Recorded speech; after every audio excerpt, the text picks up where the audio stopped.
Welcome dear students, in display devices and signal generators. Today we are going to discuss sweep frequency generator. After completing this topic, you will be able to describe the working and function of sweep frequency generator. You will be able to recall the sweep errors. अगर मैं बात करूं examination point of view से, तो आपके examination में इस particular topic से शॉर्ट टाइप या लॉन्ग टाइप क्वेश्चन पूछे जा सकते हैं. अगर हम बात करें कि हम क्यों इस जनरेटर के बारे में डिस्कस करें, क्यों हम स्वीप फ्रीक्वेंसी जनरेटर की बात कर रहे हैं, तो आपके बहुत सारे ऐसे एप्लीकेशंस हैं जहां पे आपको एक पर्टिकुलर सिग्नल चाहिए होता है बिटवीन सम फ्रीक्वेंसी रेंज. ठीक है, जहां पे आप उसके फ्रीक्वेंसी को स्वीप कर सकते हो और उसे हम अपने एक स्पेसिफिक एप्लीकेशन के लिए यूज कर सकते हैं. तो बेसिकली हम इसलिए स्वीप फ्रीक्वेंसी जनरेटर यहां पे डिस्कस करते हैं. तो आइए सबसे पहले डिस्कस करते हैं working and function of sweep frequency generator. तो चलिए हम अपने फर्स्ट लर्निंग आउटकम को डिस्कस करते हैं, जो कि है working and function of sweep frequency generator. Start. तो स्टूडेंट्स, अगर हम स्वीप फ्रीक्वेंसी जनरेटर की बात कर रहे हैं तो सबसे पहले हम ये बोल सकते हैं कि स्वीप फ्रीक्वेंसी जनरेटर और sweeper is a special type of signal generator in which the output frequency is cyclically swept through a range of frequencies. ना, यानी कि यहाँ पे आपका जो स्वीप फ्रीक्वेंसी जनरेटर है, ये बेसिकली बात करें तो ये आपका सिग्नल जनरेटर ही है. बट ये जो सिग्नल जनरेटर है, ये आपका जो सिग्नल जनरेट करता है, उसका जो आउटपुट फ्रीक्वेंसी है, उसको साइक्लिकली आपका एक फिक्स रेंज में स्वीप करता रहता है. ठीक है, जैसे कि आपको याद होगा जब हम डिस्कस कर रहे थे सीआरओ, है ना, तो वहां पे जो कैथोड रे ऑसिलोस्कोप हम डिस्कस कर रहे थे, और जब उसके heart of the CRO CRT के बारे में बात करते, कैथोड रे ट्यूब की बात कर रहे थे, तो वहां पे मैंने आपको बताया था कि जो उसके वर्टिकल डिफ्लेक्टिंग प्लेट और हॉरिजॉन्टल डिफ्लेक्टिंग प्लेट के बीच में सिंक्रोनाइजेशन मेंटेन रखने के लिए हम क्या करते हैं, वहां पे जो शॉर्ट टूथ वेवफॉर्म अप्लाई करते हैं, उस शॉर्ट टूथ वेवफॉर्म का हम टाइम पीरियड वैरी करके उसके जो इनके बीच में सिंक्रोनाइजेशन हम मेंटेन करते हैं.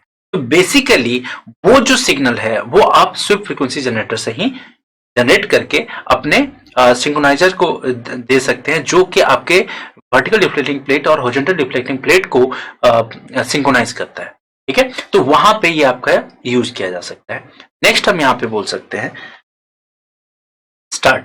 तो स्टूडेंट, हम यहाँ पे नेक्स्ट पॉइंट ये बोल सकते हैं कि the instrument may have a display built into it to show the variation of amplitude with frequency, or it may provide signals for use with an external oscilloscope. ठीक है, यानी कि यहाँ पे आपका एक डिस्प्ले, आपका जो आपका स्वीप फ्रीक्वेंसी जनरेटर है, वहां पे जो डिस्प्ले है वो भी हो सकता है, जहां पे आप ये देख सकते हैं कि जो आपका वेवफॉर्म है उसके एम्पलीट्यूड का वेरिएशन आपके फ्रीक्वेंसी के हिसाब से किस हिसाब से है, या फिर इट में provide signals for use with a external oscilloscope. यानी ऑसिलोस्कोप जो एक्सटर्नल ऑसिलोस्कोप है उसके यूज के लिए ये सिग्नल प्रोवाइड कर सकते हैं. जैसे अभी मैंने आपको बताया कि जो सीआरओ का सीआरटी है, जहां पे हम वर्टिकल डिफ्लेक्टिंग प्लेट और हॉरिजॉन्टल डिफ्लेक्टिंग प्लेट के बीच में सिंक्रोनाइजेशन मेंटेन करने के लिए जो सॉ टूथ वेवफॉर्म हम अप्लाई करते हैं, वो सॉ टूथ वेवफॉर्म का टाइम पीरियड वैरी करके उन दोनों के बीच में सिंक्रोनाइजेशन हम करते हैं. तो वो जो टाइम पीरियड है,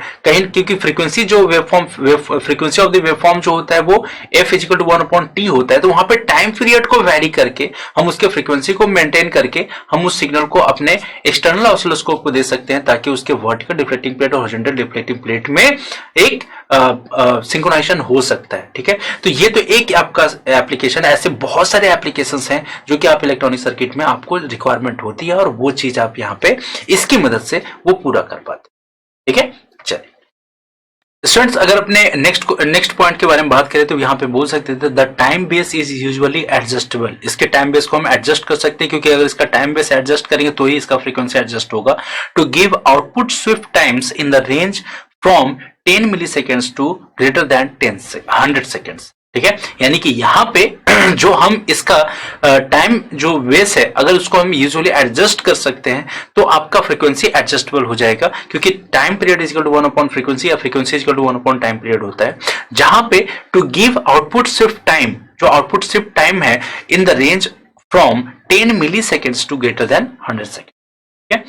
नेक्स्ट हम पॉइंट अगर हम बात करें, नेक्स्ट हम पॉइंट ये बोल सकते हैं, it is also often possible to control the sweep manually from the front panel of the instrument. जो आपका जो स्वीप जनरेटर है उसका फ्रंट पैनल कहने का मतलब है जो स्टार्टिंग में जो उसका जो आउटर कवर है उसके बाहर में भी आपके पास क्या होता है, स्विचेस होते हैं, है ना, रेगुलेटर्स होते हैं, और वहां से भी बहुत सारी क्वांटिटीज आप क्या करते हो, वेरी कर सकते हो, उसको कंट्रोल कर सकते हो। तो यहाँ पे जो आपका टाइम बेस जो आपको कंट्रोल करना है वो आप मैनुअली भी टाइम बेस कंट्रोल कर सकते हो, और वो कर सकते हैं front panel of the instrument से। अब अगर अपने नेक्स्ट पॉइंट की तरफ बात करते हैं तो यहाँ पे बोल सकते हैं the time base is frequently a triangular और सॉ टूथ वेवफॉर्म। यहाँ पे जो टाइम बेस सिग्नल हम जनरेट करते हैं अपने स्वीप फ्रीक्वेंसी जनरेटर से, वो जनरली आपका या तो ट्रायंगुलर वेवफॉर्म हो सकता है या फिर सॉ टूथ वेवफॉर्म हो सकता है। और अभी जस्ट हमने आपको एक एग्जांपल बताया कि आपके ऑसिलोस्कोप के सीआरटी में वर्टिकल डिफ्लेक्टिंग प्लेट और हॉरिजॉन्टल डिफ्लेक्टिंग प्लेट को सिंक्रोनाइज करने के लिए जो आप सिग्नल अप्लाई करते हो वो आपका सॉ टूथ वेवफॉर्म होता है, जिसके टाइम पीरियड को वेरी करके हम उन दोनों के बीच का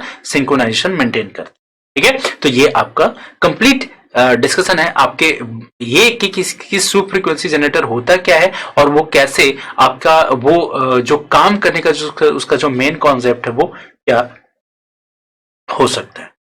तो स्टूडेंट्स अगर हम यहाँ पे बात करें mode for setting Swift frequency range, जो यहाँ पे मैंने आपको बताया कि जो स्विफ्ट फ्रीक्वेंसी जो जनरेटर है, स्विफ्ट फ्रीक्वेंसी जनरेटर को आप स्विफ्ट फ्रीक्वेंसी जनरेटर भी कह सकते हैं। तो यहाँ पे जो आपका स्विफ्ट फ्रीक्वेंसी जनरेटर जो है मैंने आपको बताया वो सिग्नल जनरेट करेगा जिसके फ्रीक्वेंसी को, आउटपुट फ्रीक्वेंसी को आप स्वीप कर सकते हो किसी पर्टिकुलर रेंज में। तो वो जो पर्टिकुलर रेंज है ना, यानी कि कोई आप एक फिक्स रेंज बताओगे ना कि 10 किलो हर्ट्ज टू लेकर के 200 मेगा हर्ट्ज, है ना, या फिर 1 mega hertz to 200 mega hertz, कुछ एक रेंज होगा जहां पे एक फ्रीक्वेंसी आपका मिनिमम फ्रीक्वेंसी रेंज होगा, एक मैक्सिमम फ्रीक्वेंसी रेंज होगा। तो ये मिनिमम और मैक्सिमम फ्रीक्वेंसी रेंज बोलने को तो बहुत आसान है, आप ऐसे बोल देते हैं, बट अगर उसी को अपने इंस्ट्रूमेंट में इंप्लीमेंट करना पड़ता है और उस रेंज को फिक्स करना पड़ता है, तो उस टाइम पे आप क्या करेंगे, है ना, क्या वो मोड अप्लाई करेंगे जिससे आप उसके अपर लिमिट और लोअर लिमिट को आप फिक्स करोगे, तो फिर आपका आगे का काम हो सकता है। ठीक है, तो यहां पे जनरली अगर हम mode for setting Swift frequency range की अगर बात करें तो हम जनरली दो मोड हम यहाँ पे फिक्स करेंगे। तो हम पहले मोड की अगर बात करते हैं, फर्स्ट मोड क्या हो सकता है यहाँ पे, ठीक है, तो जो सबसे पहला मोड है वो है स्टॉप स्टार्ट यानी F2 माइनस F1 मोड। ठीक है, जहां पे F1 आपका lower limit of the frequency range होगा, F2 आपका upper limit of the frequency range होगा, और उसके लिए स्टॉप स्टार्ट मोड हम यहां पे यूज कर सकते हैं। अब ये है क्या, ये डिस्कस करते हैं। तो स्टूडेंट अब अगर यहां पे हम एक चीज बात करते हैं, द स्टॉप स्टार्ट मोड यानी F2 माइनस F1 मोड, तो इसमें हम क्या करते हैं, in this mode the stop and start frequencies are set from the front panel and the instrument sweeps between these limits. This mode is used for wide sweep width. मैंने आपको बताया, अभी जस्ट हमने डिस्कशन किया था कि जो आपका टाइम बेस जो सिग्नल है, जो टाइम बेस आपका है वो आप वेरी कर सकते हैं, कहां से कहां तक, वो 10 मिली सेकेंड्स टू 100 सेकेंड्स तक आप उसको वेरी कर सकते हैं। ठीक है, एडजस्टेबल होता है वो, और वो बेसिकली आप एडजस्ट कैसे करते हैं, तो फ्रंट पैनल पे लगे हुए जो आपका रेगुलेटर होता है उससे आप उसको कर सकते हो। तो यहाँ पे F2 माइनस F1 मोड, जिसको आप स्टॉप स्टार्ट मोड भी कहते हैं, इसमें फाइनली हम करते क्या है कि जो आपका स्टॉप और स्टार्ट फ्रीक्वेंसीज है वो हम फिक्स करते हैं अपने फ्रंट पैनल से। ठीक है, जिसके बीच में आपका इंस्ट्रूमेंट जो होता है वो अपने वेवफॉर्म को स्वीप करवाता है।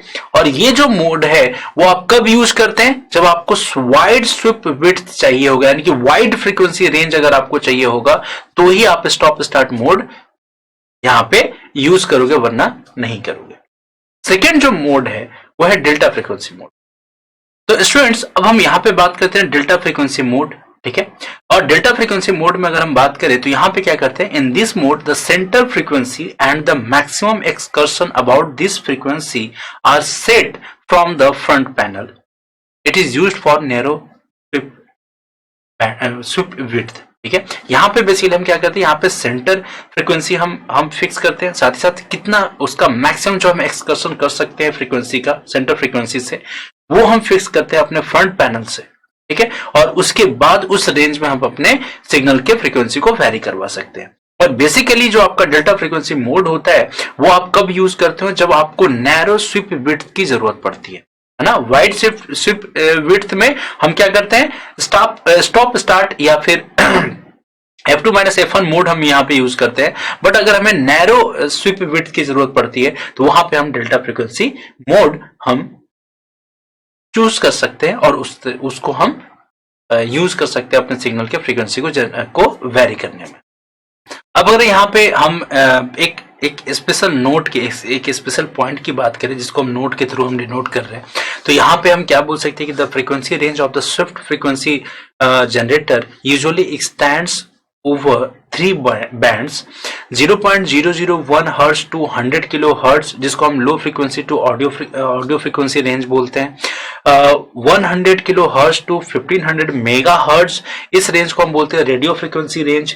And 1 hertz to 1 to 200 giga hertz, यानी 1 giga hertz to 200 giga hertz जो आपका फ्रीक्वेंसी रेंज होता है उसको हम बोलते हैं माइक्रोवेव रेंज।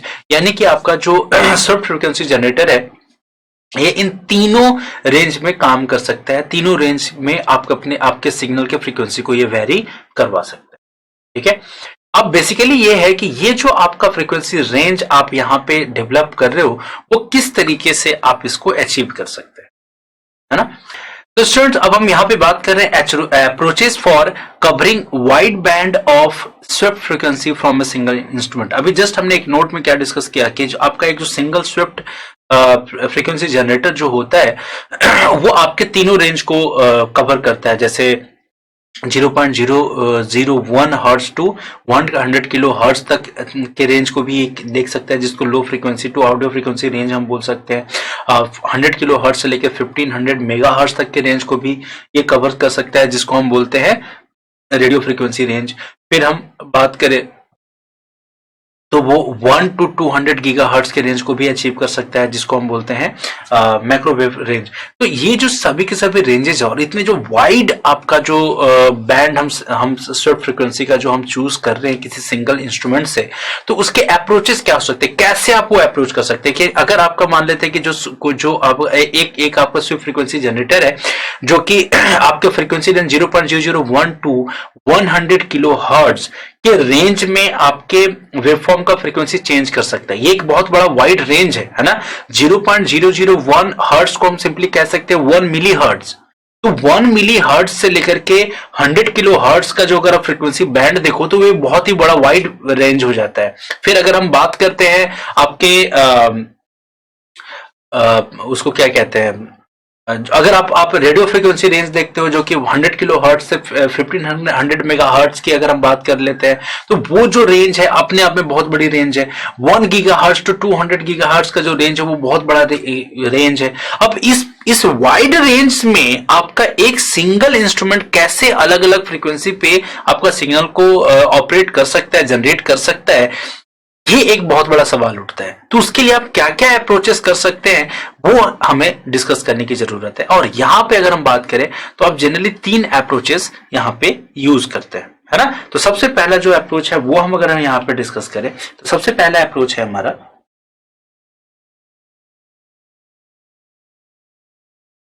सबसे पहला जो आपका अप्रोच है वो मैनुअली स्विचिंग का होता है। यहां पे हम बोल सकते हैं manually switching between different frequency oscillators. हम मैनुअली क्या करते हैं, डिफरेंट फ्रीक्वेंसी ऑसिलेटर्स में हम उसको स्विचिंग करके देखते हैं। The problem occurs when the frequency range needed overlap two band.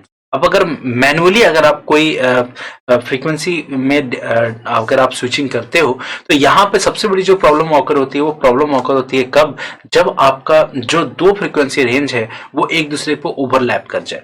जब 2 फ्रीक्वेंसी एक दूसरे पे ओवरलैप कर जाता है तो फिर उस ओवरलैप्ड जो फ्रीक्वेंसी रेंज है अगर वहां पे अगर आप ऑपरेट करते हो तो आपके लिए डिफरेंट हो जाता है, डिफिकल्ट हो जाता है ना। तो मैनुअली में यही होता है कि आप मैनुअली में तो आप चलो उस wide band Swift frequency range को आप सिंगल इंस्ट्रूमेंट से आप कवर कर सकते हैं, बट वहां पे डिफरेंट आ जाता है जब 2 बैंड एक दूसरे पे ओवरलैप्ड हो जाते हैं। तो उस कंडीशन पे क्योंकि आप मैनुअली स्विचिंग करने जा रहे हो तो मैनुअली स्विचिंग में आपका ये प्रॉब्लम रेगुलरली बेस पे हो जाता है ना। तो नेक्स्ट हम जो स्विचिंग करेंगे स्टूडेंट्स, अब अपने सेकेंड स्विचिंग की बात करें तो इसको बोल सकते हैं स्टैक्ड स्विचिंग। स्टैक्ड स्विचिंग में हम यहाँ पे क्या कर सकते हैं, in this the bands are automatically selected by electronic switches so that one can sweep the whole instrument range as one continuous band. ठीक है, यहां पे क्या है कि आप एक इलेक्ट्रॉनिक स्विच यूज करते हो जो कि ऑटोमेटिकली आपके बैंड को सिलेक्ट कर लेता है, और जब वो बैंड सिलेक्ट हो जाता है तो कोई भी फिर आपका जो एक सिंगल जो इंस्ट्रूमेंट है वो उस बैंड में आपका कंटिन्यूअसली उस बैंड में वो रेंज सेट हो सकता है, वो उस रेंज में आप कंटिन्यूअसली आप उसके फ्रीक्वेंसी को चेंज करते रह सकते हैं। यानी कि पहला जो मैनुअली स्विचिंग था वहां पे पर्टिकुलरली मैनुअली आप उसको उसके बैंड को सेलेक्ट कर रहे थे, बट वहां पे डिफिकल्टी ये आ जा रही थी कि जो आपका दो बैंड था उसके फ्रीक्वेंसी ओवरलैप्ड हो जा रहे थे। इसके लिए आपने स्टैक्ड स्विचिंग करी जहां पे आपका एक इलेक्ट्रॉनिक स्विच ऑटोमेटिकली उस बैंड को सिलेक्ट कर ले रहा था, और उस बैंड के सिलेक्ट करने होने के बाद अब जो कोई भी इंस्ट्रूमेंट है वो अपने जो सिग्नल है उसके फ्रीक्वेंसी को उस बैंड में कंटिन्यूअस बैंड में वो उसे स्वीप कर सकता था। ठीक है, जो थर्ड मोस्ट इंपॉर्टेंट जो आपकी अप्रोच है जो कि जनरली हम यूज करते हैं उसको बोलते हैं हेटेरोडाइन स्विचिंग। ठीक है, तो हेटेरोडाइन स्विचिंग क्या होता है उसके लिए अगर हम बात करें तो स्टूडेंट्स अगर हम यहाँ पे हेटेरोडाइन कंट्रोल की बात करें जो कि मोस्ट आपका सबसे ज्यादा जो आपका कंट्रोल यूज किया जाता है एक वाइड बैंड को सिलेक्ट करने के लिए, तो यहाँ पे हम ये बोल सकते हैं हेटेरोडाइन कंट्रोल में कि in this method two high frequency signals are mixed to give a lower difference frequency output as continuous, है ना। यहां पे क्या करते हैं, इसमें दो हाई फ्रीक्वेंसी सिग्नल्स जो हैं उसको मिक्स करते हैं और उससे जो आपका लोअर डिफरेंस जो फ्रीक्वेंसी आउटपुट निकलता है उसका हम एक कंटिन्यूअस बैंड बना देते हैं और उस कंटिन्यूअस बैंड में आपके सिग्नल का फ्रीक्वेंसी स्विप हो सकता है ना। फॉर एग्जाम्पल अगर हम बात करते हैं, सपोज मान लेते हैं आपका एक जो जनरेटर है, ठीक है, एक जो आपका जनरेटर है, जनरेटर फर्स्ट, सपोज मान लेते हैं ये जो फ्रीक्वेंसी को स्वीप करता है इसका जो फ्रीक्वेंसी रेंज है, इसका जो फ्रीक्वेंसी रेंज है वो आपका 3 to 5 गीगाहर्ट्ज का अगर सपोज फ्रीक्वेंसी रेंज है। दूसरा जो आपका जनरेटर है, जनरेटर 2, ये जो इसका जो एक फिक्स्ड फ्रीक्वेंसी रेंज पे ये आपके सिग्नल को जनरेट कर सकता है और इसका जो फ्रीक्वेंसी है सपोज वो 3 गीगाहर्ट्ज को है। ठीक है, अगर आप इन दोनों को मिक्स करते हैं, अगर आप इन दोनों को मिक्स करते हैं तो यहां से जो आपका एक फ्रीक्वेंसी बैंड बनेगा वो फ्रीक्वेंसी बैंड 1 to 2000 मेगाहर्ट्ज का एक कंटिन्यूअस बैंड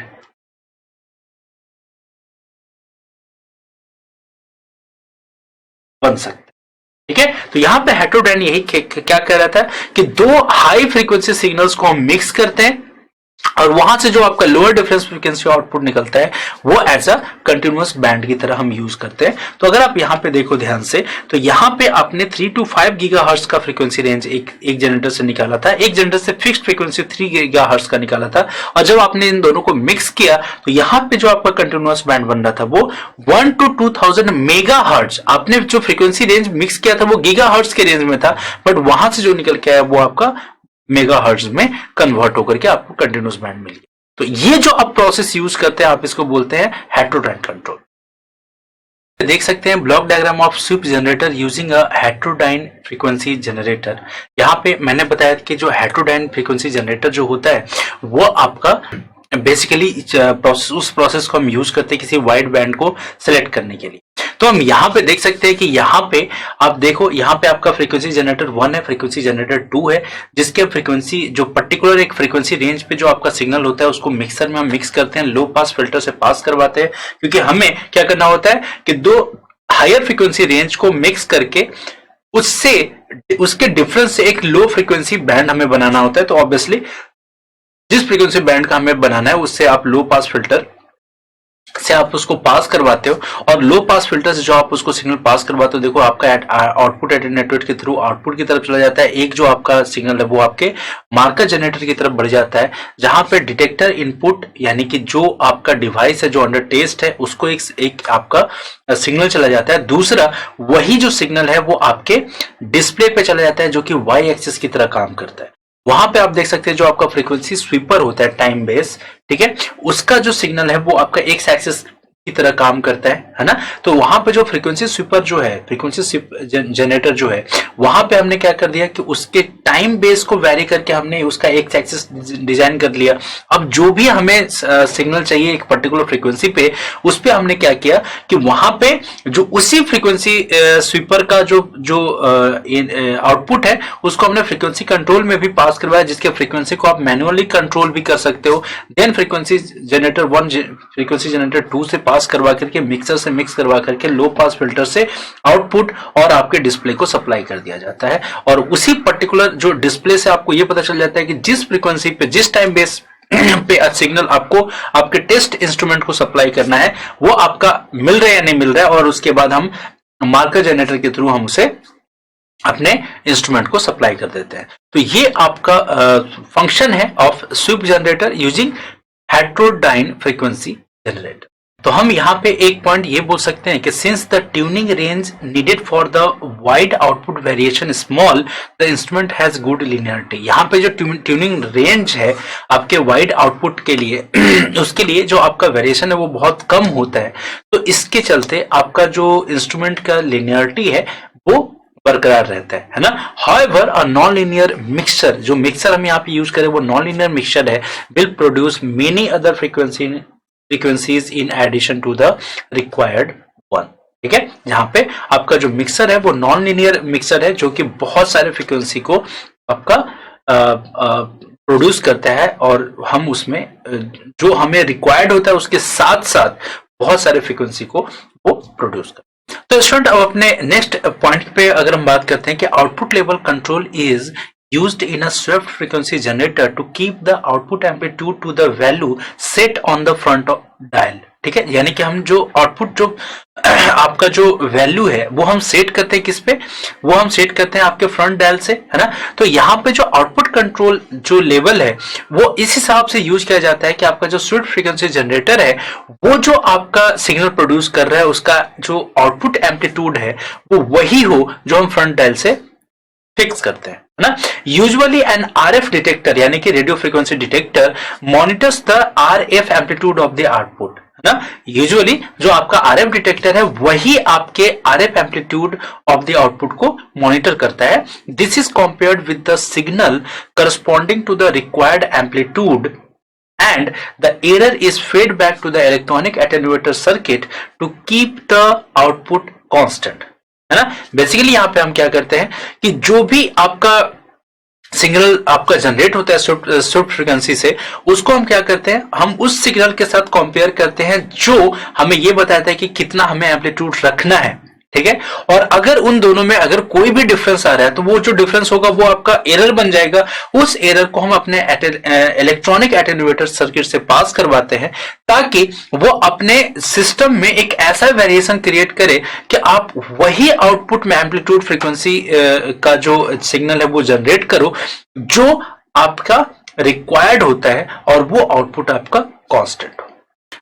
तो स्टूडेंट अगर नेक्स्ट पॉइंट की बात करें तो द ग्रेटिक्यूल्स मैंने आपको जब सीआरओ पढ़ा रहा था मैं उस टाइम आपको मैंने बताया था कि जो ग्रेटिक्यूल्स होता है बेसिकली आपका जो फेस प्लेट होता है उस पे जो आपने स्केल्स बनाए हुए होते हैं उसे हम बोलते हैं ग्रेटिक्यूल्स। तो the graticules on the display is not accurate enough to be able to interpret the frequency being displayed, and the sum swept frequency generators have the facility for putting a series of accurately known frequency markers onto the screen to act as a reference, है ना। यानी कि यहाँ पे क्या है कि यहाँ जो ग्रेटिक्यूल ऑन द डिस्प्ले है आपके स्वेप्ट जनरेटर के वो इतना एक्यूरेट नहीं होता है कि वो इंटरप्रेट कर दे कि आपका जो वेवफॉर्म जो सिग्नल डेवलप हुआ है उसका फ्रीक्वेंसी कितना है ना आपके डिस्प्ले पे।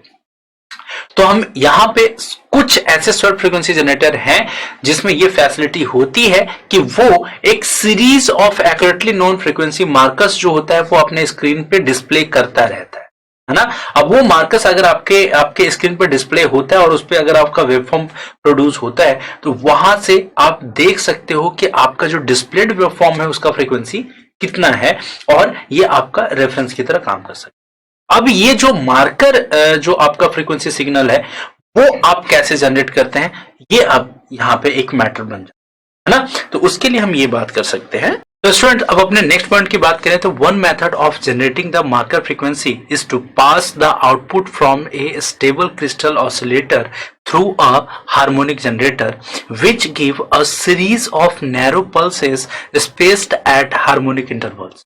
ठीक है, यहाँ पे हम क्या करते हैं कि हम क्या करते हैं, जो आपका जो मार्कर फ्रीक्वेंसी जनरेट करने के लिए हम जो आउटपुट सिग्नल है वो पास करवाते हैं कि स्टेबल क्रिस्टल ऑसिलेटर से, जो कि आपका हार्मोनिक जनरेटर के थ्रू पास होता है, विच गिव्स यानी जो देता है आपको सीरीज ऑफ नैरो पल्सेस, जो आपके नैरो पल्सेस का एक सीरीज वेवफॉर्म आपको सप्लाई करता है जो कि स्पेस्ड होता है एट हार्मोनिक इंटरवल्स. ठीक है, these are mixed with a sample with the RF output from the sweeper. जो स्विफ्ट जनरेटर जो आपका सैंपल जो आपका आरएफ आउटपुट प्रोड्यूस कर रहा है उसके साथ हम इसको मिक्स करते हैं.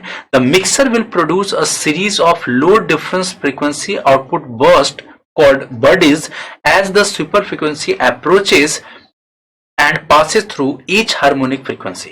ठीक है, और यहां पे हम क्या करते हैं, जो मिक्सर जो होता है जो उन दोनों सिग्नल का जो लो डिफरेंस फ्रीक्वेंसी आउटपुट होता है जिसको हम बर्डीज कहते हैं वो आपका क्रिएट करता है, जो कि आपके स्विफ्ट फ्रीक्वेंसी का जो आपके स्विफ्ट फ्रीक्वेंसी को अप्रोच करता है. ठीक है, और जितने भी आपके हार्मोनिक फ्रीक्वेंसी होते हैं उसे वो उससे पास होने दे देता है. ठीक है, तो एक ये जो तरीका है ये आपका हो सकता है आपके मार्कर फ्रीक्वेंसी को प्रोड्यूस करने का. ठीक है, अब हम यहाँ पे बात करें अगर इसके शेप के बारे में, जो आपने प्रोड्यूस किया है मार्कर फ्रीक्वेंसी, इसके अगर हम शेप के बारे में बात करते हैं,